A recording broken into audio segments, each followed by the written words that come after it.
paz do Senhor. Glórias a Deus. Eu louvo a Deus pela oportunidade de estar aqui mais uma vez para poder participar da mesa do Senhor. Aleluias. O Senhor é bom, maravilhoso, digno de honra, de glória, de louvor e de adoração. Aleluia. Glória ao Senhor, exalte ao Senhor, glorifique ao Senhor. Aleluias, aleluias, aleluias, aleluias. Abra a sua Bíblia comigo, Filipenses capítulo de número 2. Aleluias. Meus irmãos, louvamos a Deus pela oportunidade que o Senhor nos dá de celebrar a ceia do Senhor e participar e lembrar da morte vicária substitutiva que o Senhor Jesus fez por nós na cruz do Calvário. Agradecemos a Deus pelo nosso pastor, pela confiança, por tudo em nome de Jesus. Os irmãos acharam? Digam amém. Diz assim a palavra do Senhor: e nos vivificou, estando nós mortos em ofensas e pecados. Perdão, irmãos, eu estou em Efésios, Filipenses 2. Portanto, se há, primeiro, verso primeiro, portanto, se há algum conforto em Cristo, se alguma consolação de amor, se alguma comunhão no Espírito, se alguns entranháveis afetos e compaixões, completai o meu gozo, para que sintais o mesmo, tendo o mesmo amor, o mesmo ânimo, sentindo uma mesma coisa,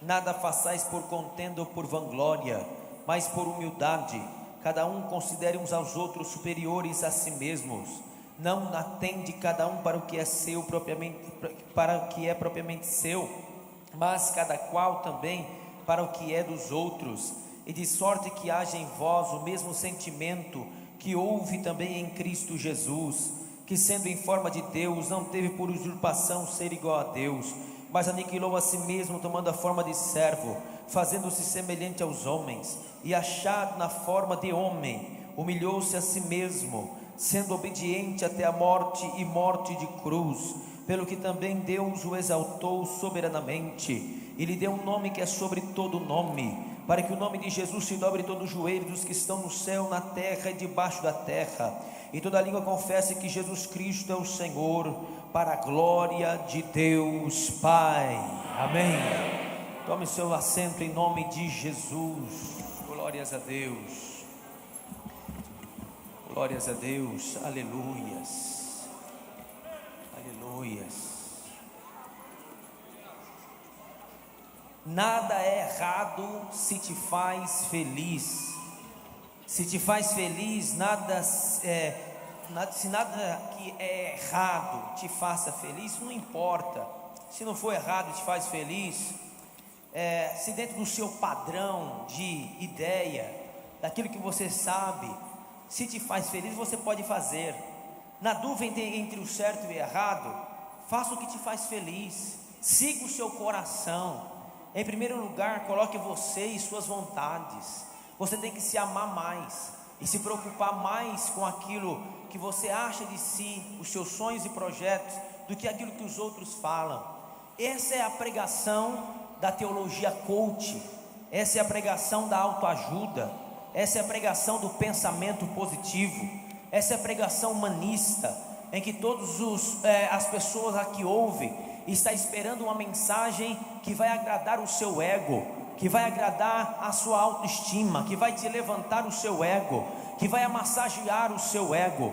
Mas a mensagem que eu trago aqui para os amados irmãos nesta noite é uma mensagem que vai na contramão do mundo, vai na contramão do sistema, vai na contramão da teologia coach, vai na contramão da teologia da prosperidade, vai na contracultura do mundo. Por quê? Porque na verdade todo aquilo que o mundo prega hoje está centrado no eu, está centrado em si mesmos, está centrado naquilo que vai nos agradar, que vai nos trazer um conforto. Não queremos nessa sociedade ser confrontados, até mesmo no culto, quando nós entramos, entramos e queremos um culto que nos agrade, queremos uma música que nos agrade, queremos que o pregador fale palavras que nos agrade, e que nos confronte para mudarmos. Nós não gostamos de ser corrigidos, o nosso ego não gosta de ser orientado, e dizendo, siga por esse caminho, não vai por aí não.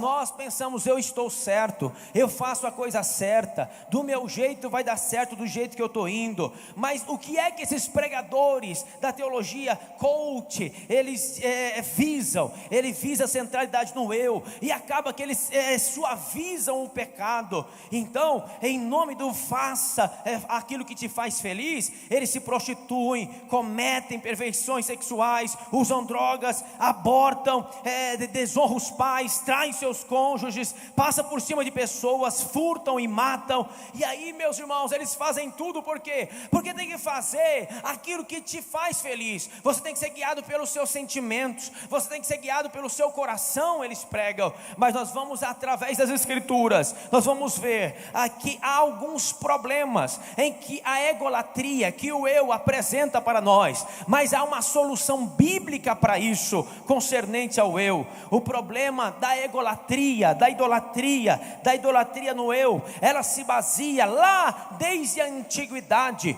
quando todos aqueles que adoravam os ídolos, eles buscavam adorar os ídolos para poder agarinhar alguma coisa para si. A adoração dos ídolos não estava em si mesmo, o fim em si mesmos, ou o fim nos ídolos, não, o fim estava em si, no próprio ser humano. Adoravam o Deus da guerra para vencer a guerra, para que eles pudessem louvar a si mesmos, porque eles venceram a guerra. Adoraram o Deus da fertilidade da terra, para que a sua terra produzisse muitos frutos, e eles pudessem bater no peito e dizer, a minha terra produz, e nós somos ricos. Ou seja, a adoração no ídolo está para agradar a si mesmo, e na verdade o ídolo é um falso Deus que eu posso manipular. Mas eu tenho uma notícia para te dar: o nosso Deus não pode ser domesticado, o nosso Deus não pode ser moldado, o nosso Deus é indomável. Ele faz o que Ele quer, Ele faz quando Ele quer, Ele age, Ele opera,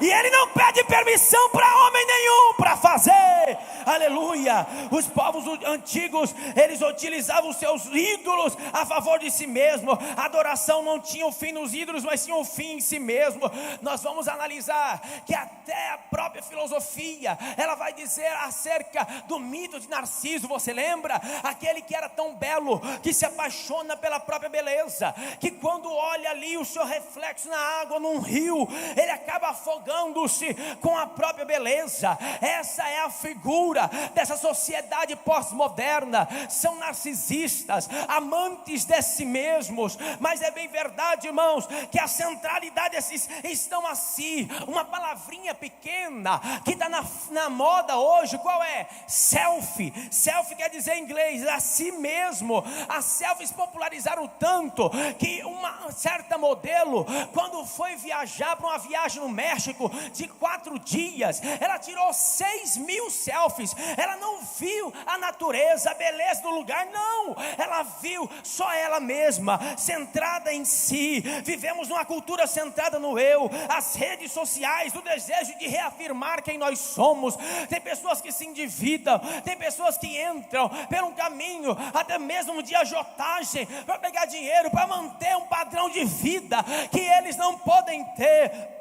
Ou seja, pessoas gastam o que não têm para mostrar para pessoas que não conhecem o que não são. Ou seja, meus irmãos, querendo reafirmar a si mesmo todos os dias na rede social, buscando like, buscando um comentário, buscando uma curtida, porque isso talvez vai levantar a sua autoestima. E por falar dessa palavra autoestima, nós vamos ver que isso foi trazendo um pensamento desde a antiguidade, que foi trazendo muito malefício ao povo de Deus e à sociedade hoje. Porque antes do século 20 havia uma sociedade tradicional. Antes do século 20 o homem, o ser humano, era conhecido como ser humano religioso.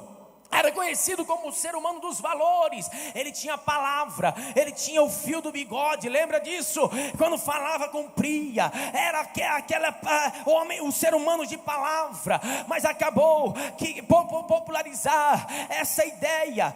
Alguns psicólogos vão dizer, e até sociólogos, que lá na antiguidade, o mal que existia no mundo é porque os seres humanos tinham o ego muito elevado. Por exemplo, toda a maldade que acontecia é por causa que eles já tinham um ego muito elevado. Mas aí eles começaram então a dizer: nós precisamos ser humildes, pequenos, tal.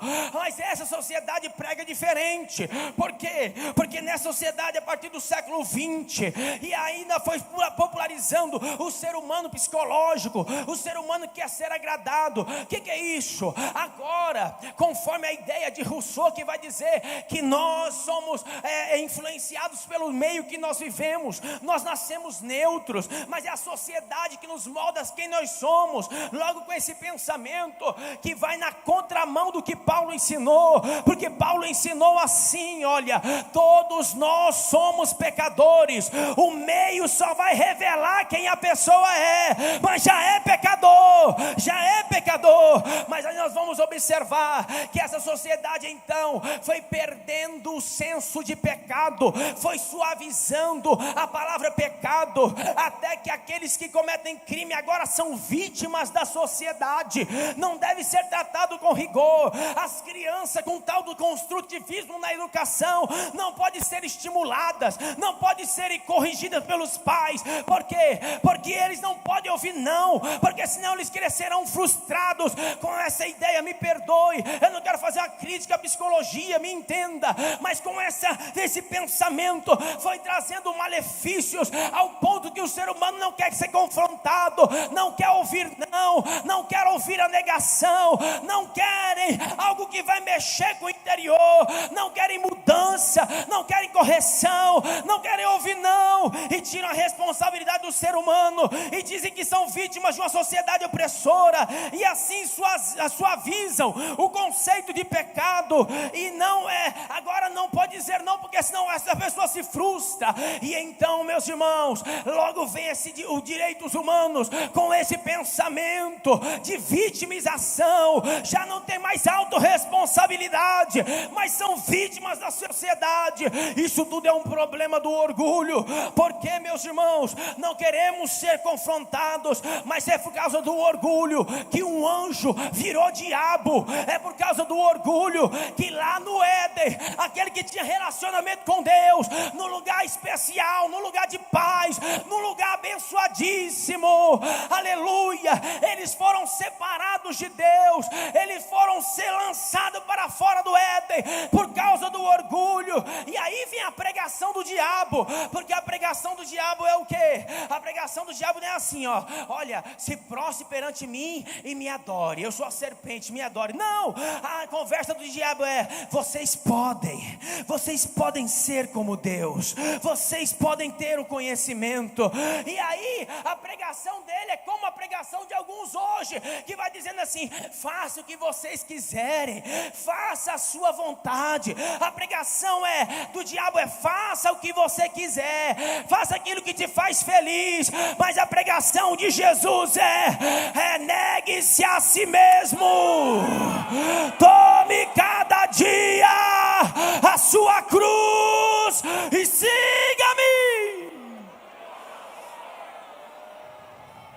Aleluias, glórias a Deus, glórias a Deus. E muitos têm medo da mediocridade. Você vê os artistas, eles querem se manter na mídia, eles têm medo de não serem citados o seu nome, de eles não estarem na alta na mídia. Há uma competitividade absurda, porque é um querendo passar por cima do outro, para aparecer mais. Quem pode, quem faz mais, quem é mais elogiado, quem é mais aplaudido. A comparação, ela alimenta o orgulho, porque o orgulho no coração do forte é a vanglória, é a vaidade, mas o orgulho no coração do fraco, do medíocre, ele é o que? É a inveja, porque ele não pode ser como a pessoa é, e não tem capacidade de elogiar o outro, porque não tem alegria pelo sucesso do outro, pelo crescimento do outro, então tem tristeza por isso, e há uma comparação, e direto está no tribunal da vida, se colocando no tribunal, e será que as pessoas estão gostando de mim? Será que as pessoas estão gostando do que eu estou fazendo? Então nós, meus amados irmãos, nós vamos observar que nós não é ter mais do que o outro, mas não é somente a pessoa quer ter igual ao outro, não, ele quer ter mais que o outro. O importante não é ser tão rico quanto o outro, não, é ser mais rico que o outro. O importante não é ser tão belo quanto o outro, é ser mais belo do que o outro. O interessante não é ser inteligente igual ao outro, é ser mais inteligente do que o outro. Então nós vamos observar que o evangelho, ele vai na contramão disso, porque lá em 1 Coríntios, capítulo de número 4, e o versículo de números do 2 até o 6, nós vamos observar Paulo tratando uma divisão na igreja de Corinto. E Paulo, quando está tratando dessa divisão, alguns dizendo: eu sou de Paulo, eu sou de Apolo, eu sou de Cefas, eu sou de Cristo, querendo dar carteirada um no outro, dizendo: você sabe quem que me treinou, você sabe quem eu sou, discípulo, você sabe quem eu sou, sabe esse negócio? Você sabe quem eu sou, você sabe com quem eu ando. Lá tinha isso na igreja de Corinto. E então Paulo vai pegar uma palavrinha chamada orgulho, e ele vai explicar a partir de um ego inflado, um orgulho inflado, e ele é 4 coisas. Em primeiro lugar, o orgulho, quando Paulo trata aqui no verso de número 6 de 1 Coríntios capítulo 4, ele é vazio. Em segundo lugar, ele é dolorido. Em terceiro lugar, ele é atarefado. Em quarto lugar, ele é frágil. Vazio por quê? Porque sempre está procurando alguma coisa para preencher o interior, e nunca consegue preencher o interior com coisas, com dinheiro, com sexo, com poder, com elogio. Nunca você vai conseguir preencher o seu interior com essas coisas. Como Agostinho disse: fizeste-nos para ti, Senhor, e o nosso coração não encontrará descanso enquanto não repousar em ti.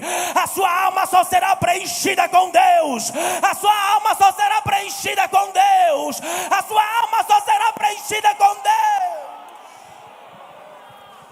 Em segundo lugar, ele é dolorido, porque sabe aquela de você sai para correr, e de repente quando você sai para correr, você observa que o seu dedinho, ele nunca doeu, mas ele passa a doer, e de repente esse dedinho passou a doer, e aí tu fica agoniado. Por quê? Porque você nem lembrava do dedinho, mas como ele está doendo, então toda hora você está lembrando dele. O ego é assim, toda hora ele está dolorido. Você sabe o que falaram de mim? Você sabe o que estão falando de mim? Está preocupado com a afirmação das pessoas. Em terceiro lugar, é atarefado, ele busca tarefas, ele busca coisas. Por quê? Porque ele quer se sentir importante. Em quarto lugar, é frágil, porque do mesmo jeito que ele enche como uma bexiga, e ele pode estourar, ele também quando murcha, né? Ele sente, é tão frágil, é fácil de se estourar. Mas nós vamos observar agora as soluções para esse ego, a solução para esse ego que é tão terrível. Qual é a solução?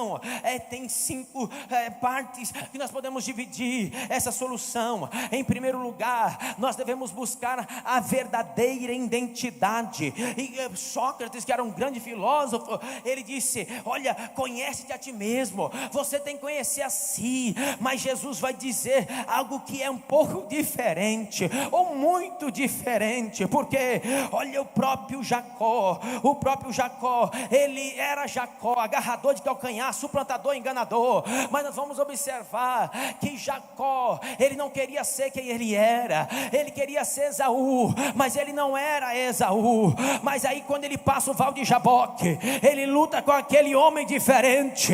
Então aquele homem diferente vai perguntar para ele: qual é o teu nome? E quando ele pergunta para ele o teu nome, ele vai tocar o dedo na ferida dele. Por quê? Porque ele era Jacó, mas não queria ser Jacó. Ele queria ser Esaú, mas também não era Esaú. Mas aí ele vai dizer, quando ele luta, ele fala: não te largo enquanto tu não me abençoar. Ele vai dizer assim: agora eu vou dizer quem é você. Tu não é Jacó, tu não é Esaú, tu é Israel, tu é príncipe de Deus, tu é príncipe de Deus, tu é príncipe de Deus. Aleluia. Lembra Pedro, na confissão de Pedro? Então Pedro, quem Jesus pergunta: quem eles estão dizendo que eu sou? Aí ele fala: eles estão dizendo que o senhor é profeta. Aí o Espírito Santo revela para Pedro, e ele vai dizer: tu és o Cristo, o Filho do Deus vivo. O próprio Jesus diz: quem te revelou não foi carne e sangue, mas foi o Espírito. Por quê? Paulo explica isso lá em 2 Coríntios capítulo 3, versículo do 13 ao 18, quando ele vai dizer que os religiosos fariseus e saduceus liam a lei, o Antigo Testamento, com o véu posto no rosto, e não conseguia ver quem era Jesus, o Messias revelado. Mas quando o véu é tirado do rosto, então enxergam quem é Jesus. Por quê? Lá em Colossenses capítulo 3, versículo 4 vai dizer: a nossa vida está escondida com Cristo em Deus. Quer saber quem você é? Filho de Deus. Se você crê no Evangelho, naquilo que Jesus fez por você na cruz do Calvário, você não é bastardo, você é filho. Mas o ser humano só busca, só acha a sua verdadeira identidade quando encontra Jesus. Sem Jesus nós não somos nada. Com Jesus nós somos filho amado de Deus. Então, ser o que os outros querem que eu seja? Não. Ser aquilo que eu quero ser? Também não. Eu vou ser aquilo que Deus quiser que eu seja. E Ele quer que eu seja filho amado, filho amado. Segundo lugar, autoesquecimento. Aleluia. 1 Coríntios capítulo 4, do 1 ao 4, ele vai dizer, Paulo vai dizer, eles ficavam se comparando, eles ficavam ali naquela briga interna, naquela divisão. Então Paulo, ele vai fazer uma tratativa desse problema. E é interessantíssimo isso, porque Paulo vai dizer assim: eu não estou nem preocupado com o que vocês estão dizendo, se eu sou o mais top dos 3 ou dos 4 que estão aí, Paulo, Apolo, Cefas. Eu não estou preocupado em ser o maioral, e eu não estou preocupado nem com o que vocês estão pensando que eu sou, ou que estão pensando de mim. Ele vai fazer a tratativa lá, e ele vai dizer: eu também não me auto-julgo, ou seja, não me julgo. Por quê? Porque eu também posso pecar no meu julgamento, porque tem pessoas terríveis que acham que estão fazendo a coisa certa, ou seja, a sua consciência está cauterizada, e eu também nem em auto me julgo. Paulo vai dizer: quem me julga é Deus, Ele é que me tem que dar o veredito. O ego nos coloca no tribunal todos os dias, nós estamos constantemente na busca de um veredito, ou seja, o que as pessoas vão dizer de mim, o que eu acho de mim mesmo. Mas eu tenho que preocupar o que Deus pensa de mim, o que Deus acha de mim, o que Deus. Paulo sabia, porque ele mesmo escreveu: somos todos pecadores. Ele vai dizer mais: eu sou o pior dos pecadores, mas, amados, eu sou redimido pelo sangue de Jesus. Por quê? Porque não é o desempenho que leva o veredito, não é o que eu faço que vai me levar a ser amado por Deus, mas o que Ele fez na cruz do Calvário por mim. Ele fez por amor, Ele me amou primeiro.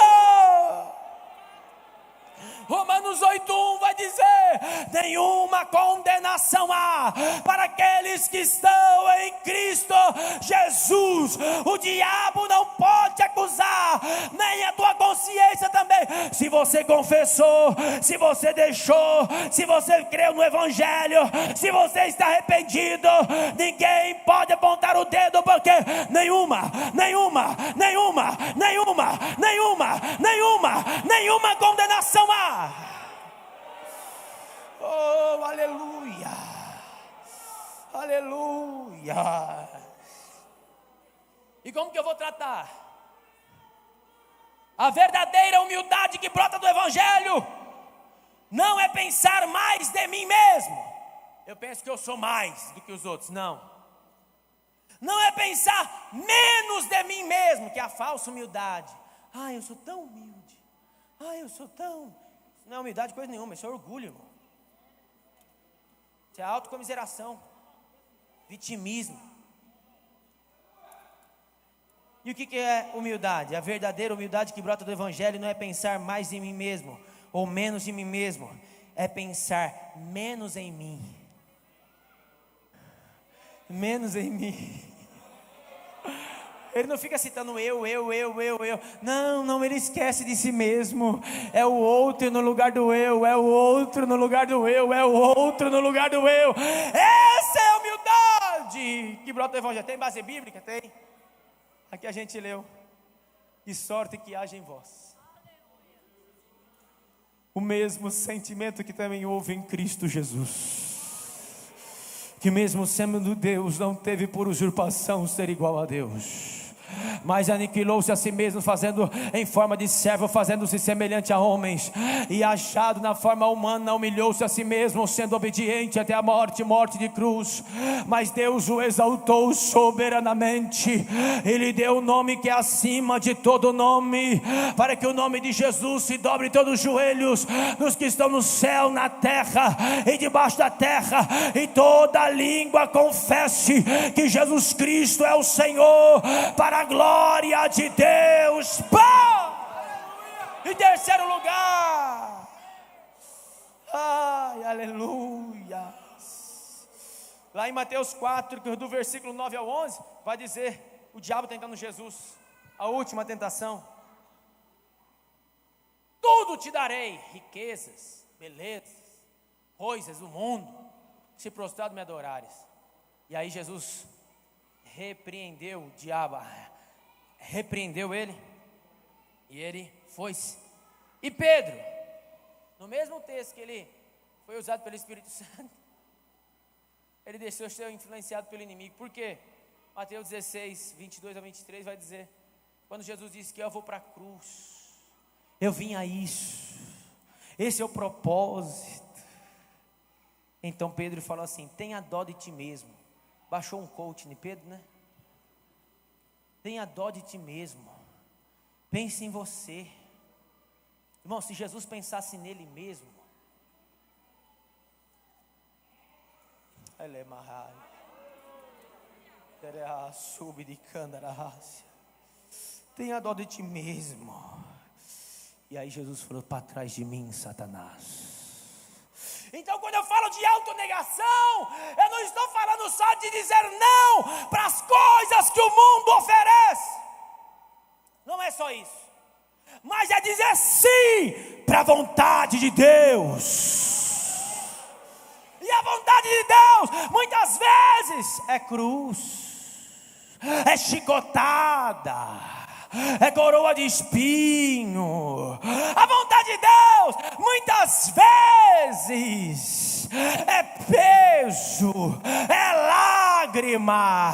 Mas fique tranquilo, que depois da cruz tem a coroa, porque não existe coroa sem cruz, não existe coração sem cruz.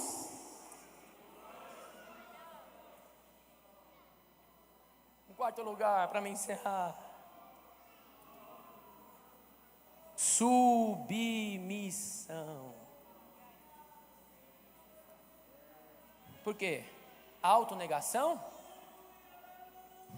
O próprio Jesus disse: se alguém quiser vir após mim, negue-se a si mesmo, tome a cada dia a sua cruz e siga-me. Siga-me. Siga-me.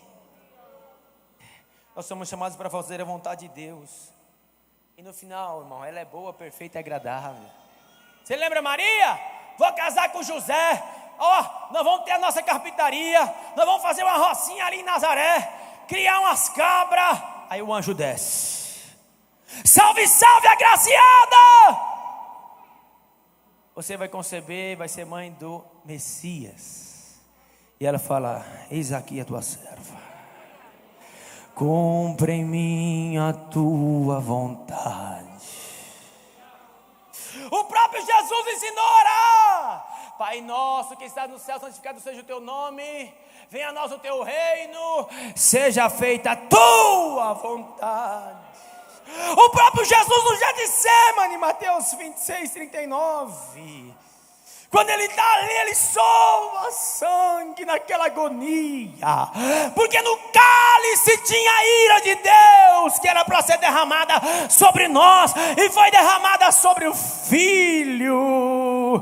Então Jesus, ele falou ao Pai orando: Pai, se for possível, passa de mim esse cálice. Não, Pai, seja feita a tua vontade e não a minha vontade. Porque a minha vontade, Pai, como ser humano é uma, mas a vontade como servo de Deus, como filho amado, unigênito de Deus, não é fazer a minha vontade carnal, mas é fazer a tua vontade, mas é fazer a tua vontade, mas é fazer a tua vontade. É por isso que o ministério não é, em quinto lugar, ser visto, mas é serviço. Marcos 10, 45. Cristo serviu com a sua própria vida. Ele não veio para ser servido, ele veio para servir e dar a sua vida em resgate de muitos. E aqui eu concluo. Gálatas 2, versículo 20 vai dizer: já estou crucificado com Cristo. Agora vivo não mais eu. Não é minha vontade, não é o meu querer, mas Cristo que deve viver em mim. É Cristo que deve viver em mim. E tem um hino que diz: que Ele cresça, que eu diminua, que Ele apareça, que eu me com a sua voz, com todo o seu